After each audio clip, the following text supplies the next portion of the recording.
Got a new toy, guys, and this thing is huge. This is a Hobao Hyper GT, and it's like a speed basher or a street basher or whatever you want to call it. It's 1/8 scale, made by Hobao, and it looks absolutely stunning. Now, underneath you've got an aluminium chassis, really thick shock towers front and rear, 17mm adjustable big bore oil filled shocks. You've got double wishbone suspension front and rear. You've got adjustable camber and adjustable toe on the front, adjustable camber on the rear. We've got sway bars front and rear, and this thing looks really meaty. Now, this is my first experience with Hobao, and I'm just really impressed with the quality of this thing. Everything seems to fit together really well. There's some use of some thick bolts with a 3mm head, and look at these chunky rear arms there. They look really tough. And to top it off at the front, look at these upper wishbones. They look like an absolute work of art. Now, the Hyper GT is available in two forms. So first off, there's a roller chassis, as you'll see just here. That comes in around £240 new, and you need all your electronics to go in there. And you also need to paint the body shell, and you need to glue the tyres onto the wheels and then fit them onto the chassis. Then there is the ready-to-run version, which is just here, which I think is around £400 and is 4S capable. Now, I bought the roller chassis, but I bought it second-hand. I bought it for a steal at 90 quid, but it came as a box of bits. So I went through the parts that I needed, and the parts came to about £30, so all in all, it's cost me about 120 quid for an 8 scale, 6S capable. So these electrics I'm going to use, I've got an Armour BLX 185 ESC. I've got a big Armour 2050 kilovolt motor. That thing's big. We've got the Varioprop S2R radio system out of my Team Corolli Kronos, and I've got an eBay special 25 kilo servo. Now, I'm running this today on a 20-tooth pinion. Now, it should be pretty quick on a 20-tooth pinion, but in the future, I'm going to be fitting a bigger pinion and getting a GPS and seeing how fast we can make it. Now, I did have this out at the weekend, running this exact system that was just putting together with zip ties really quickly just to get out, just to try it, and only had it on 4S because this ESC came with EC5 connectors. And I had the LEM batteries to use it, so I'm going to transfer connectors over today to my XT90, so we're going to use my lipos, and we're going to be using two 3S lipos on this run, so it should be blisteringly quick. This is a little bit of footage of it running 4S, and honestly, I was a bit underwhelmed, but again, that could be down to gearing. So I'm going to have a good play with this over the next few months. And again, if you want to see any of the cool footage of this car, if you want to see the next video with a big opinion, or you want to see in the future a bit of speed running, make sure you hit that subscribe button, guys. So here it is with all the electrics fitted. This is the motor fitted in the stock motor mount that came with the car. This is the 25 kilo servo fitted in the servo tray. And then the receiver, I've just zip tied to the top of the central gearbox just because it's going to go back in my Team Corolli Kronos at a later date. As we go around, I fitted the ESC on the back plate there. Now, there's no screws to go in this ESC, and there's no screw holes in the battery tray either, so what I've done is I put some double-sided tape on the ESC, and I put a tiny drop of super glue on the upside of the double-sided tape and underneath the double-sided tape. And I've used this method a few times on several things, and it's worked well. But I'm not sure how well it's going to work on this. It's quite a heavy ESC.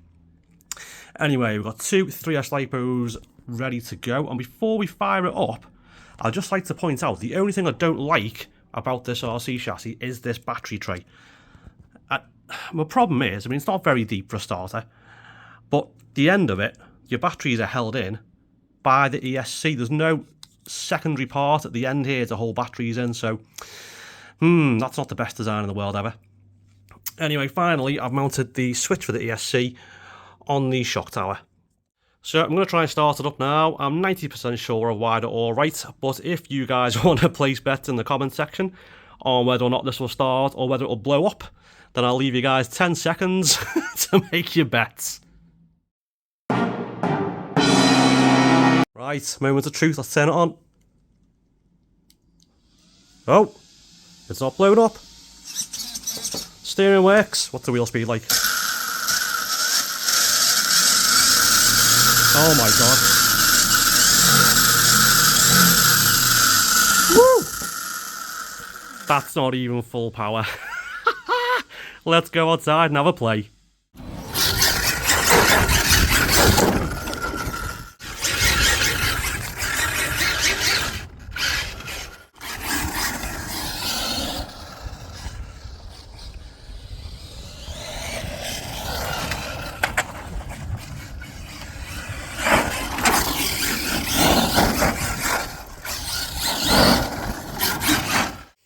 So I just got back from the first run and I got some terrible footage.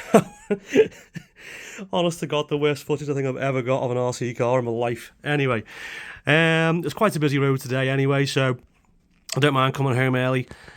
The motor mount came loose, I'm going to tighten that back up. And something I've noticed is that these tyres balloon like mad, and you can hear them scraping on the body shell. So I've got these used foam tyres here, which have seen better days, but I'm going to give them a go tomorrow in this video. And we're going to see what it's like then. So yeah, let's go to run number 2.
Well, that was a much better run than the first run, and actually got some good footage. And this thing, wowzer, it's a little ripper on a success system. I'm very, very impressed.